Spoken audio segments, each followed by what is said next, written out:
Mainit na balita. Recuse o masasabi mong nag-inhibit o pinadi-disqualify ng sarili ng OSG ang sarili nila dahil hindi nga po nila makita na ipagtatanggol nila yung isang kaso na nauna na nilang sinabi at pinanindigan na walang jurisdiction ng ICC. Kung titingnan po ninyo, kahanga-hanga at talagang desisyon na base sa prinsipyos, paano mo nga naman ipagtanggol yung isang kaso na nauna mo nang sinabi, na paulit-ulit mo nang sinabi ay walang jurisdiction sa ating bansa, hindi dapat papasukin, hindi dapat bigyang daan, hindi dapat pansinin. Ito ang nakakagulat na balita ngayon sa mundo ng politika. Solicitor General Guevara, posible nga bang masibak sa pwesto dahil sa paninindigan nito kaugnay nga sa kaso ng di umano'y illegal na pagkakaaresto kay dating Pangulong Duterte? Talagang nagulantang ang lahat sa biglaang pag-atras ng abogado ng gobyerno na si Soljan Guevara na dipensahan ang palasyo, partikular na ang mga respondents sa petisyong writ of habeas corpus na inihain ng anak ni dating Pangulong Duterte sa tulong ng abogado nitong si Attorney Salvador Panelo. Sa isang post nga ng sikat na political vlogger na si Maharlika noong March 12 ay binanggit na nga nito na di umano ay may plano na pala ang palasyo na sibakin sa pwesto ang tila pinakamasipag at talagang gamit na opisyal ng gobyerno na si Solicitor General di umano. Dahil nga ito sa kanyang matagal ng paninindigan patungkol sa International Criminal Court na tila hindi sang-ayon sa opinyon ng administrasyon. Matatandaang itong si Soljen bilang abogado ng gobyerno ay kinakaharap nga ang patong-patong na petisyong nakabinbin sa Korte Suprema at nakatakdangang dinggin ang mga oral argument kung saan trabaho niyang dipensahan ito lahat at tila ba naging pambansang tagasalba ng gobyerno. Kung mangyayari mang masisibak ang Solicitor General ay talagang maituturing na malaking kawalan sa administrasyon, dala na din ng kanyang husay at galing pagdating sa mga usaping legal. At mainit na mainit din kaninang hapon, I think after lunch yata lumabas itong balitang ito na OSG recuse na mag-participate doon sa hearing para sa habeas corpus, yung sa gaganapin sa Korte Suprema. Tumanggi ang Office of the Solicitor General na kumatawan o maging abogado ng gobyerno. Alam mo ninyo, ang abogado ng gobyerno walang iba kundi ang Office of the Solicitor General. Subalit nakakagulat at tumanggi ang Office of the Solicitor General na katawanin o i-represent ang gobyerno sa hearing diyan sa Korte Suprema.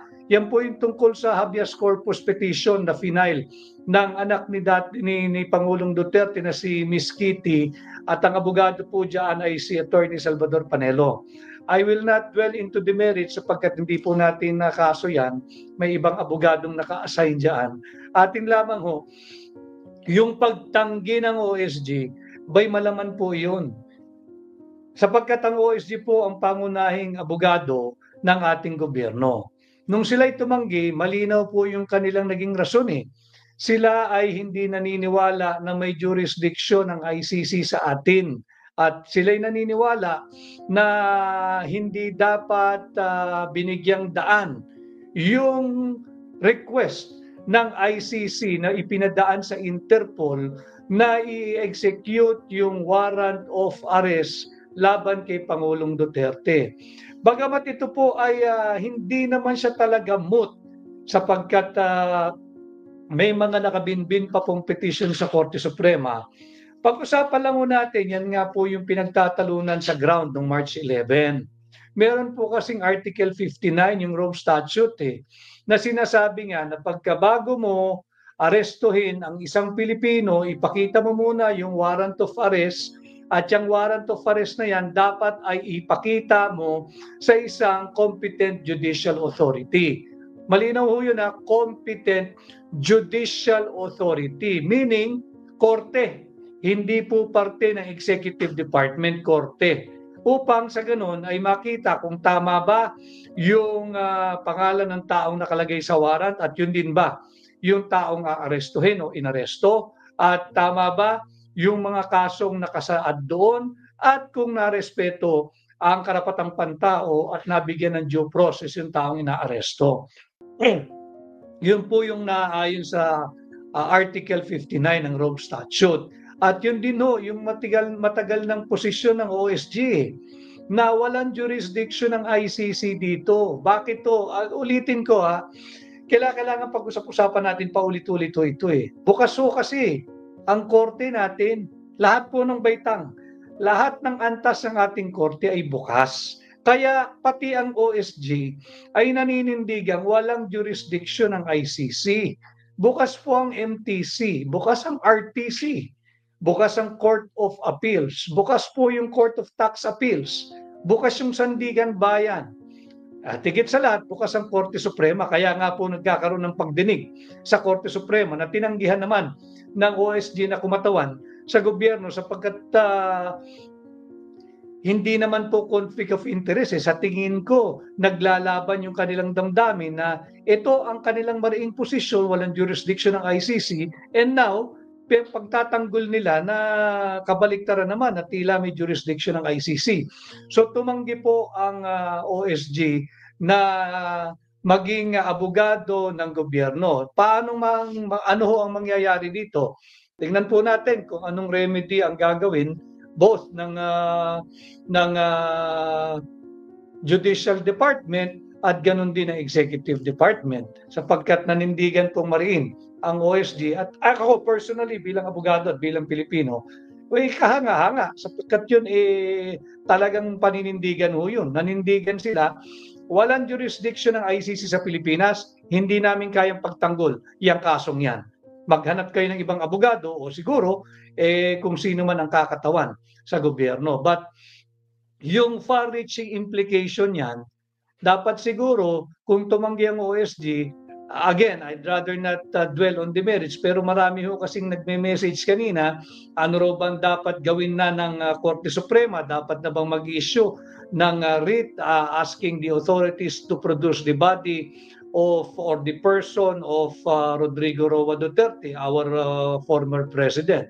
Ako, tingin ko, kung umatras mismo yung abogado, sapagkat importante po yung writ of habeas corpus mabigat po yan in the hierarchy ng mga kaso. Pag yan po yung isinampa mo, agad-agad po dapat dinidinig yan. At yan ay dapat dinidinig without any delay, sapagkat ang nakataya po dyan ay ang liberty at safety ng tao. Ngayon, kung mag-issue man po ng kautusan ng Korte Suprema at atasan ang mga authorities dito sa Pilipinas na produce the person of President Rodrigo Roa Duterte, alam naman natin lahat, wala na po tayong jurisdiction ng ating Korte Suprema pagdating dyan sa ICC. But I think it is important na ma-settle po muna yung isyong yan at makapaglabas nga ng writ. Will the Supreme Court issue the writ anytime soon? Antayin po natin. Mahirap po mag-speculate. And again, it is a live case. Ang atin lamang nagiging usapan dito, yung ating opinion dito sa naging hakbang o naging desisyon o pasya ng Office of the Solicitor General na hindi nila kayang i-represent ang gobyerno sa kasong ito sapagkat ito ay labag sa paulit-ulit na nilang paninindigan na walang jurisdiction ang ICC sa ating bansa. At alam ho ninyo, yung kaso pong ibinibintang kay Pangulong Duterte, nagsimula ng 2011 to 2019. 2011 to 2016, hindi pa naman po siya ang Pangulo noon Ibig sabihin, kung wala ngang naisampang kaso sa lokal, dito ho sa atin sa Pilipinas, nung siya hindi pa Pangulo, dahil wala talagang kaso. Because it is impossible na hindi mo makasuhan kung meron kang ebidensya. Kung meron kang complainant, kung meron kang talagang factual basis na malinaw na nagsasabing ito yung krimeng naganap sa araw na ito, sa oras na ito, sa lugar na ito. At wala nga hong nabuong kaso from 2011 to 2016.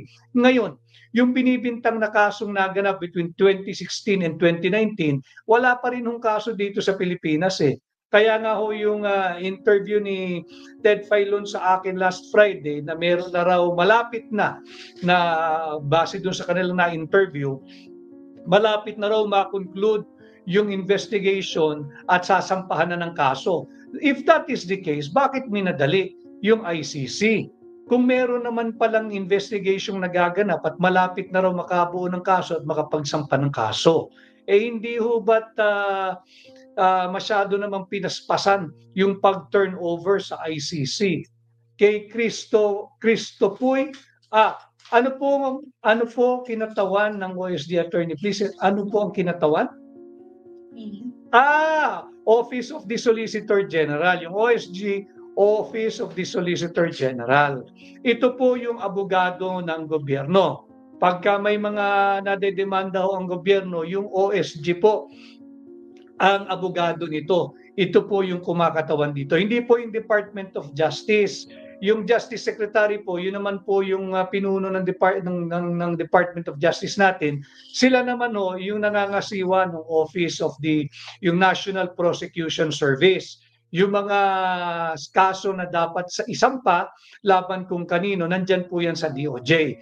Pero ang chief lawyer ng ating gobyerno ay yung OSG, yung Solicitor General. In this case, si Solicitor General Maynard Guevara. Si Maynard Guevara, si OSG, si Solicitor General Guevara nga ho, ay nakita ko yung kanyang motion, pirmado po niya na sila'y tumanggi na maging bahagi bilang abogado ng gobyerno sa kaso ng petition for habeas corpus na i-file ni Ms. Kitty, anak ni Pangulong Duterte, at ang abogado nga po nito ay si Sal Panelo. So yan ho yung ating napapag-usapan. Masyadong minadali, mabigat po yun. Hindi po ganyan ang Pilipino eh. Ang Pilipino ho hindi mo isusuko ang iyong soberanya, ang iyong kasarinlan, higit pa ang iyong kababayan sa isang foreign jurisdiction or foreign court when all your courts here in the Philippines are functioning, when all the courts here in the Philippines are open, when all the courts here in the Philippines are able to dispense justice and are functioning in the orderly administration of justice. Wala pong ang ICC, paulit-ulit po nating sinabi yan. Marami nagsasabi, mutin academic na yan, doon kayo makipaglaban sa ICC. Hindi po mutin academic sapagkat nakakatakot na polisiya po ito, kung ito may polisiya na, sapagkat bakit mo isusuko ang iyong kababayan, ang iyong kapwa Pilipino? Bukas nga ho yung korte. Ito ba ay pagsasabi na hindi natin kaya na bistahan, litisin at husgahan ang isang Pilipino sa mga krimen o krimen na umano'y naganap dito sa mismong bansa niya? Bakit kinakailangan natin ng dayuhan? Bakit kinakailangan natin ng imported na korte? Bakit kinakailangan natin ng imported na hukom o mahistrado? Ang pagkakaalam ko, magagaling po ang ating mga mahistrado. Madami tayong kaibigang hukom at mahistrado. Marami tayong kaibigan na magagaling na taga-usig ng gobyerno o prosecutor. Marami riyan, marami sila, halos lahat. Kaya talagang nakakalungkot na kinakailangan natin papasukin ang isang foreign jurisdiction para lamang litisin, usigin, bistahan si Pangulong Duterte. And ulitin ko, hindi ho ganun ang Pilipino eh. Kaya nga katangi-tangi ang Pilipino, tayo ang iilan o baka tayo lang. The way we take care of our old people, our elders, our elderly. Di ba? Kaya nga dito, tuwan-tuwa yung marami na dito nagre-retiro dahil dito, primera klase ang pag-aruga natin sa ating mga senior citizens, sa ating mga elderly. Kaya hindi dapat ibinigay yung mag-80 years old na tao na hirap na sa kanyang mobility at physically ay frail na, ibinigay pa doon sa isang foreign jurisdiction. Kaya Cristo Puy, attorney yung BICAM at PhilHealth, ano na po balita? Huwag niyo po pabayaan mabura sa publiko. Hindi naman po, Cristo Puy, kanina lamang ay may mga nakapulong na tayong mga abogado natin patungkol dyan. Sila po ay naghahanda para sa gaganaping oral argument sa April 1, 2, and 3 sa Baguio. So tuloy po yung petition for certiorari and prohibition patungkol naman dito sa 2025 General Appropriations Act o yung ating 2025 National Budget.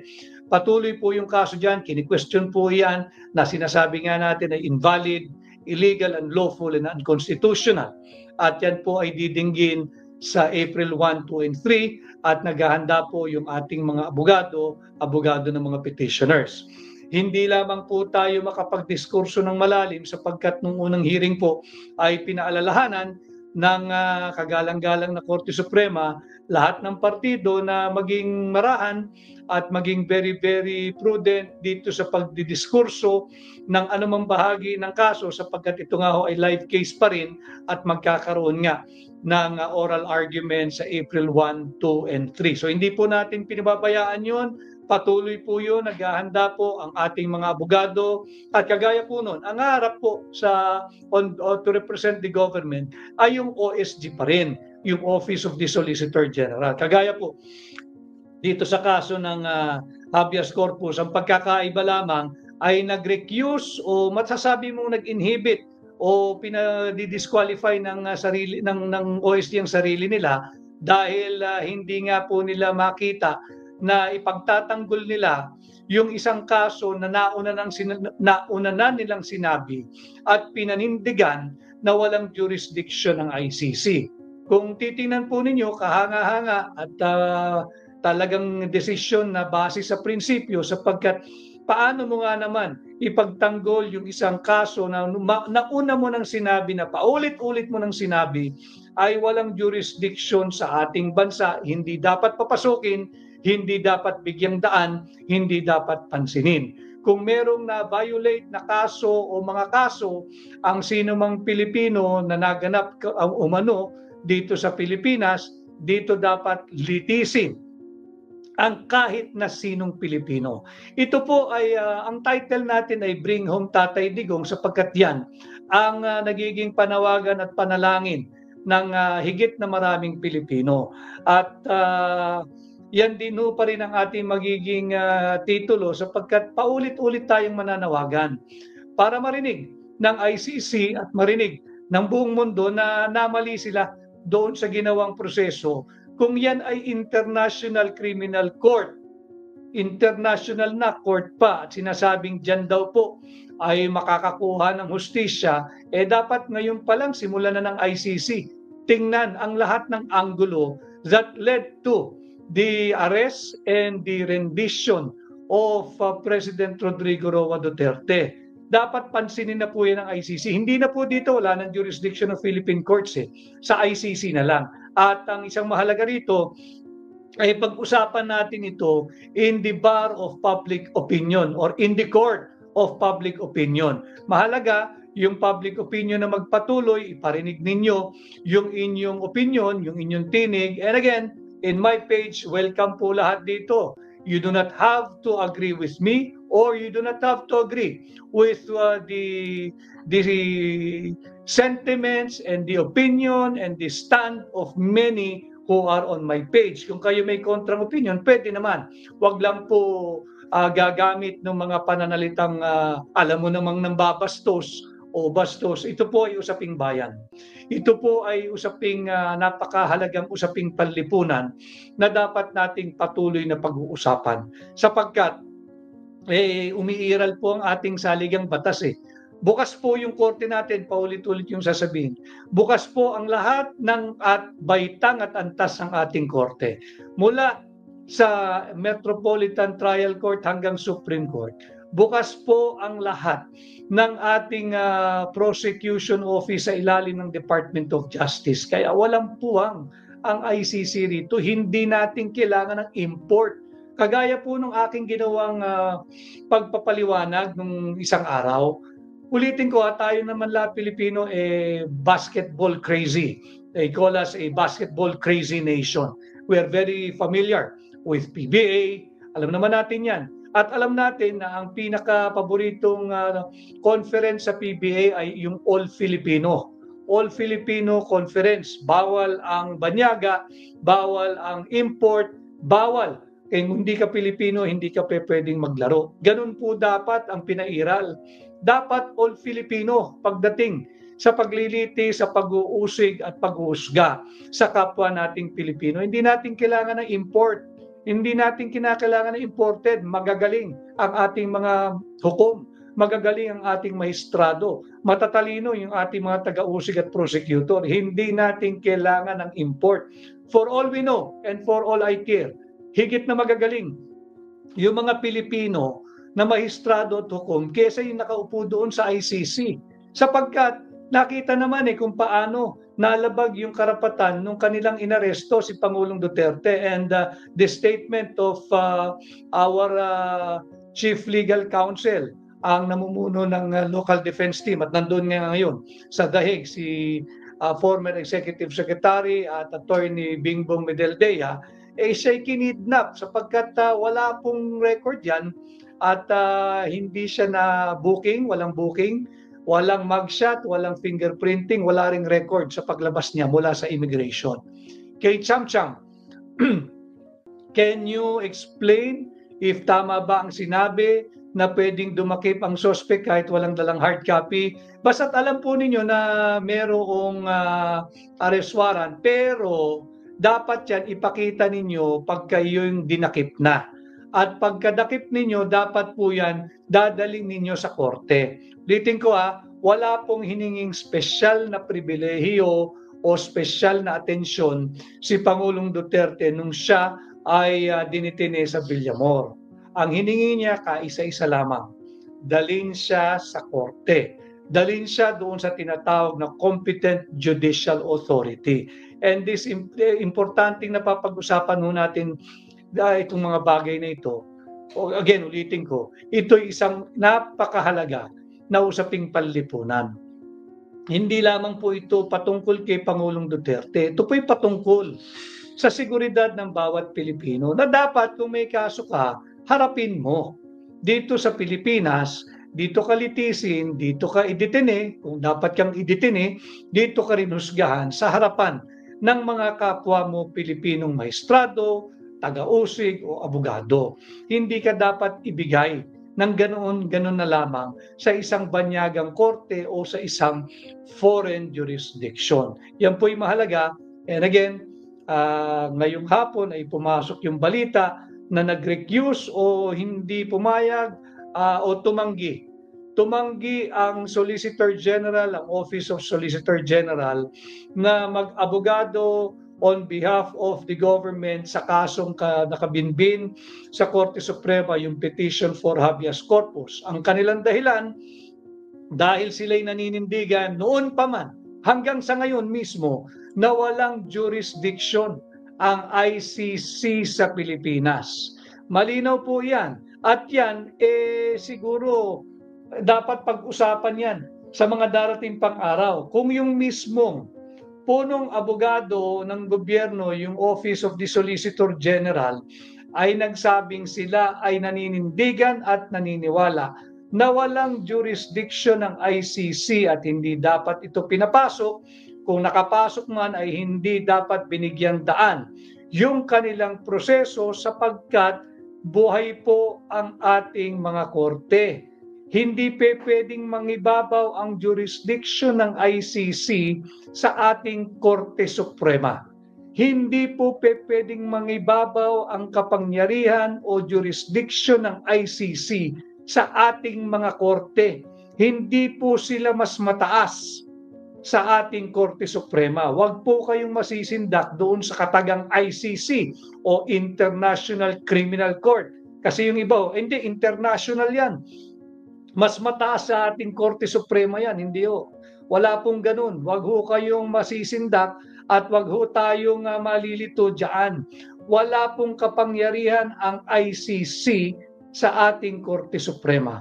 In fact, wala pong kapangyarihan ang ICC sa kahit na sinong Pilipinong naririto sa Pilipinas hanggat umiiral ang ating saligang batas, hanggat bukas ang lahat ng antas at baitang ng ating korte, hanggat we are able to dispose and dispense and administer justice to every and for every Filipino dito sa Pilipinas. Wala pong jurisdiction ng ICC.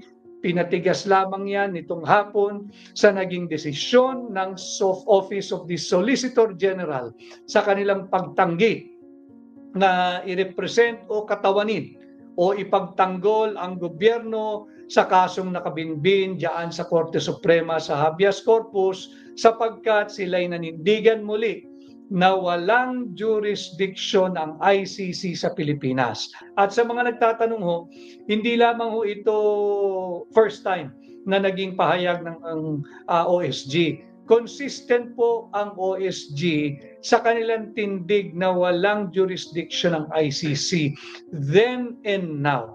Yung mga malisyoso po o yung nag-i-spin na naman na tila nape-pressure lamang daw ang OSG dahil sa mga kaliwat kanang kilos protestang nagaganap. Hindi ho. Dati na pong paninindigan ng OSG yan na walang jurisdiction ang ICC sa ating bansa. Wala pong jurisdiction ang ICC hanggat bukas ang ating Korte Suprema. Consistent lamang ho ang ginawang tindig ng OSG. Sila ay may prinsipyo, sila ay nanindigan at abangan natin kung ano ang magaganap in the days to come sa naging mariing posisyon na base sa prinsipyo na paninindigan ng Office of the Solicitor General. Bago tayo